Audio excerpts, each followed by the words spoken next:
At so ayan, hi guys, welcome back sa channel natin at eto na si chapter 1091. So ayan, bago nga tayo magsimula ay katulad po ng dati, kung bago ka pa lang din sa channel natin ay huwag mo kalimutan mag-subscribe at pakipindot na rin yung sa notification bell para ma-update ka every time na meron tayong bagong upload. So yan lang naman po at ulit ay maraming salamat sa paghihintay. So huwag na nga natin patagalin pa, simulan na natin yan.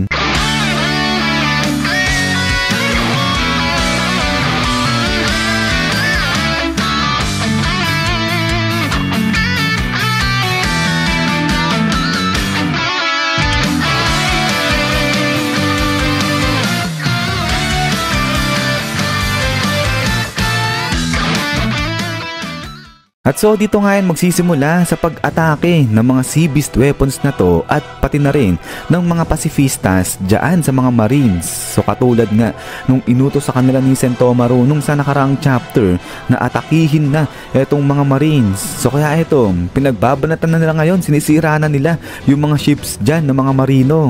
Pero dalawa sa mga vice admiral ay hinarap at kinalaban itong mga halimaw na to. At isa na nga dyan ay etong vice admiral na multiple chins o maraming baba.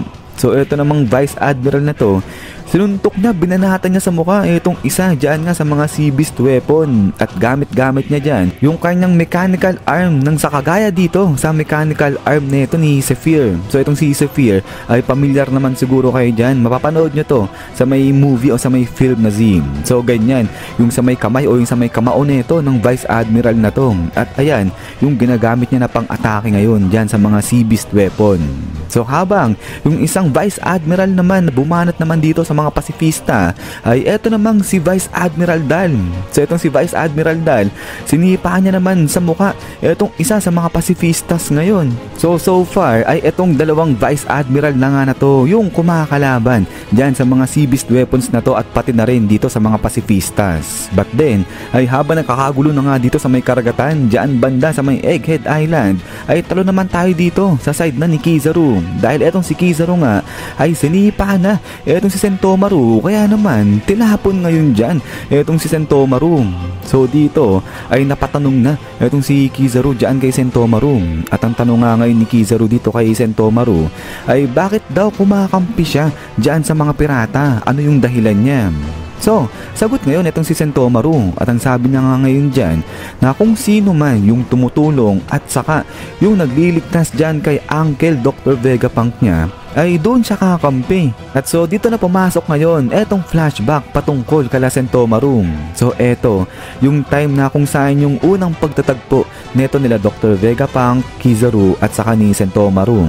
So anong nangyari dito na dati etong si Kizaru, siya yung sumama dito kay Dr. Vegapunk para tulungan at palayain o iligtas ba yung isang certain village laban sa mga wild beasts na nga na to. So ang ginawa dyan ni Kizaru at saka ni Dr. Vegapunk ay pumunta sila dun sa bundok kung nasaan itong mga wild beasts na to para nga tapusin na yung mga yan. Pero nung pagdating nila dun sa may bundok, ang natagpuan nila ay etong si Sentomaru na at yung mga wild bears na nakahiga na, mga nakahilata na.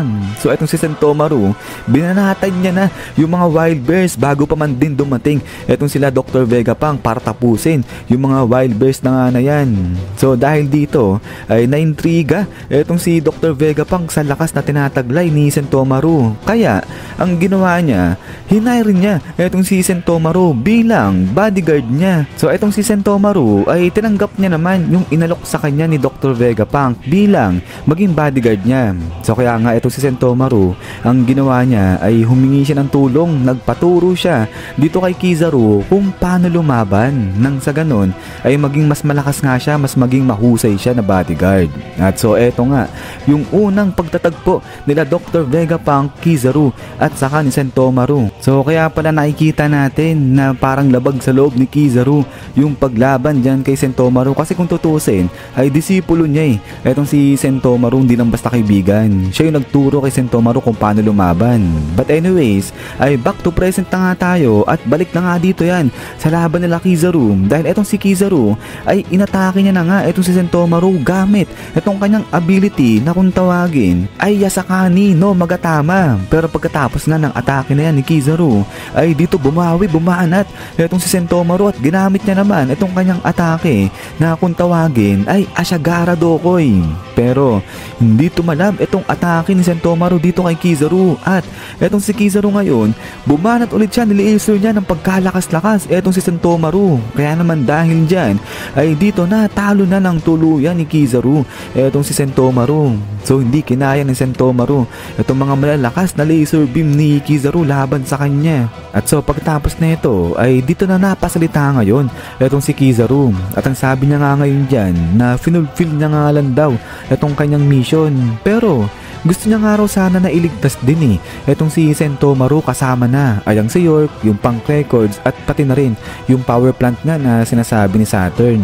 So kasi nga diba, yun yung tatlo talaga na pinakamahalaga na dapat isecure nito ng mga Marines. So etong si Kizaru, gusto niya nga sana idagdag dyan na iligtas si Sentomaru. Pero hindi nga nangyari yun. So kaya nga, ang sinasabi nga rito na etong mukha ngayon ni Kizaru ay mas seryoso siya, mas galit siya kumpara dun sa mga dati niya. At so pagkatapos nga dito sa laban ni Kizaru at saka ni Sentomaru ay sa kabilang banda naman ay may kita nga natin dyan na etong si Vega Force 1 ay bit niya na nga dyan etong si Sunny at tumatakbo na nga sila dyan sa may isla ng Egghead Island. So hindi sila lumilipad ng kagaya nito habang eto nga si Kizaru ay tuloy ngayon siya sa pag-pass through dyan sa mga barrier sa loob ng isla ng Egghead Island. At so dito ay habang tumatakbo nga dyan etong sila Vega Force 1 ay talo naman dito yan sa side na nila Rob Lucci. Dahil etong si Rob naman ay inatake niya, papatayin niya na etong sila Dr. Vegapunk. Pero dali-dali nga dyan etong si Stacy ay sinalag etong pag-atake na to ni Rob Lucci. So this time ay hindi gumamit ng after image etong si Stacy, talagang sinalag niya gamit etong katawan niya etong pag-atake ni Rob Lucci. Kaya medyo napuruhan dyan etong si Stacy. Habang sa kabilang banda naman etong si Sanji ay dali-dali hinaram niya, kinuha niya etong bubble gun ni Nami at ginamit niya yan dito naman kay Kaku. So ikinulong ni Sanji sa loob ng bubble etong si Kaku, nang sa ganon ay hindi na nga makapag-transform pa into beast etong si Kaku.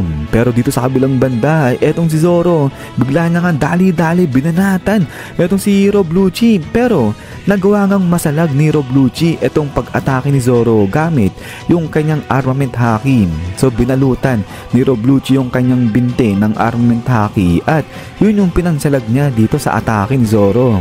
So dahil nga sa lakas ng impact ng pag-atake ni Zoro ay sumalpok etong dalawa, si Rob Lucci at saka si Zoro, doon sa pader kung nasaan sila. Kaya nasira yung pader na yon at nalaglag ngayon etong dalawa. So biglang kagulo na nga rin dyan sa may side nila Dr. Vegapunk. So matindi etong si Rob Lucci, talagang di sumusuko papatayin niya etong sila Dr. Vegapunk. Pero eto nga ay habang nakakagulo dito sa may side nila Zoro ay dito naman sa kabilang banda etong si Kizaru, naabutan niya na etong si Vega Force 1 sa pagtakbo. So kaya nga dahil dyan ay dito biglang labas etong si Luffy at inatake niya, sinipa na ngayon dyan etong si Kizaru. Sabay ang sabi nito ni Luffy ay mas malakas na nga raw sila ngayon 100 times kumpara doon sa unang pagkikita nila neto nila Kizaru doon pa nung sa time nung sa may Sabaody.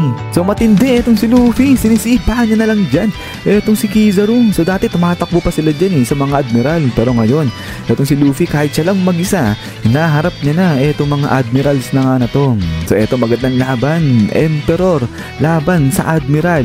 But then pagkatapos niyan is yan guys, so hanggang dito lang itong chapter 1091 natin. At so ayan, ay pag lumabas na itong full colored naman ni chapter 1091 ay itatry ko na i-present sa inyo yan. So si chapter 1090 di ko pala na-present sa inyo yung full colored nun. But anyways, ay yung sa full chapter pala na ito ni 1091 ay pwede ko rin siya na i-present sa inyo yung sa full detailed niyan kung matripan nyo lang. But anyways, ay eto nga guys yung summary ni chapter 1091. So sana nagustuhan nyo, at kung madripan nyo ay huwag nyo kalimutan mag-iwan ng like. So yan lang naman, at ulit guys ay maraming salamat sa panonood dito kay One Piece natin. At yun pala ay paki-subscribe na rin guys yung second channel natin, yung channel natin na kung saan doon ko nga nilalagay yung manga series natin. So ilang buwan akong nawala doon, pasensya na guys. At ayun, kung meron kayong mga request na gustong i-manga series natin ay doon ko siya gagawin sa kabilang channel natin na yun. So yung link nun ay nandiyan lang sa may description natin, paki-check na lang siya. At kung matripan nyo nga ay paki-subscribe na lang din siya guys. So ayan ulit, ay maraming salamat. So laging mag-ingat, God bless nyo lahat, at kita-kits tayo ulit.